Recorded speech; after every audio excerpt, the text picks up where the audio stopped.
The USDA Soil Map is a really awesome resource we recommend people use all the time. It's from the United States Department of Agriculture Natural Resources Conservation Service.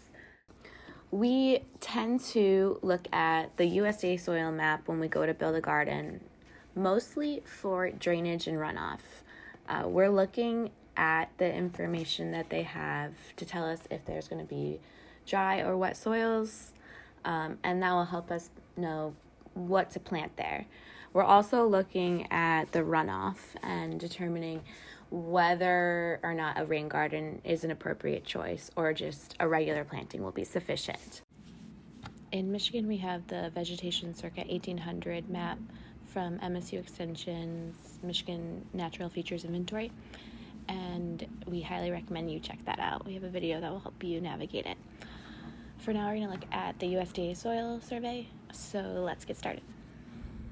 In step 1, you're going to just navigate to the website, and we have the link below, so go ahead and use that. So now you'll be on the Web Soil Survey page, and on the left-hand side, there is a folder called Area of Interest. You're going to go to that folder, you can select that, and under the quick navigation in the drop-down, you can put in your address in the address box.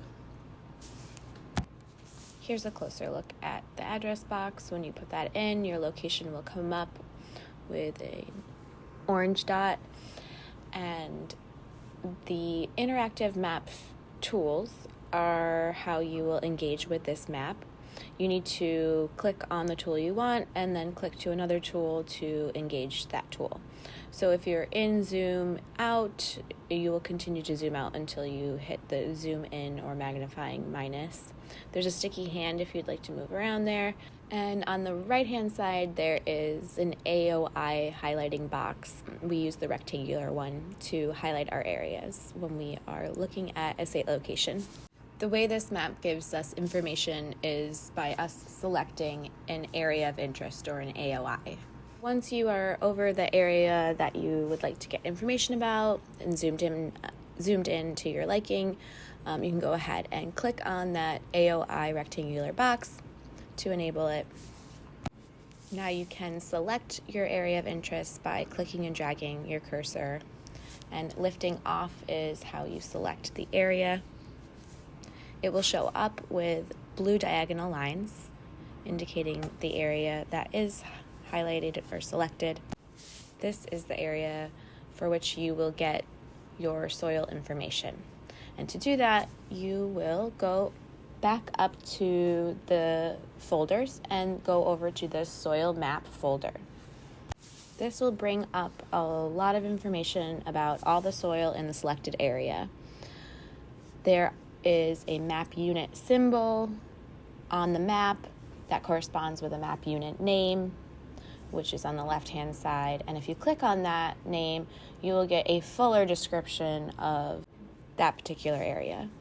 The map unit description has a lot of information. It has the setting, soil composition, landforms, it has layers of soil. But what we use it for is we look under the properties and qualities section, and then we look at the drainage class and the runoff class. Drainage is how excess water leaves the soil, and runoff is how excess water collects in an area. So if we take a closer look at this, we're looking at the drainage class. Ours was well-drained, so we have well-drained soils. We have drier soils. Poorly drained areas are going to have wetter soils. The runoff class is going to tell us whether or not a rain garden is an appropriate choice, or if a regular garden is sufficient. So low runoff areas are not going to require a rain garden, and high runoff areas may require a rain garden.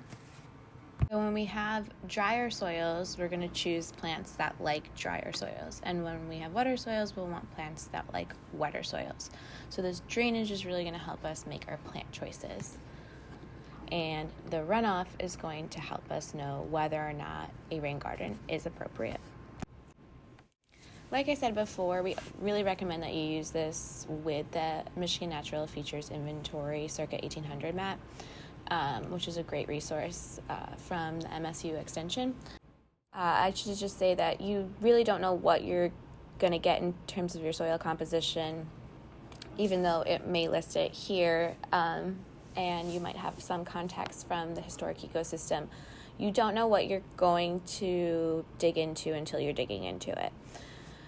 So definitely recommend digging into your soil and kind of getting a sense of what it's like. If you need help understanding the different kinds of soils, we also have a resource for that. Let us know if you have any questions, and yeah, I hope this helps.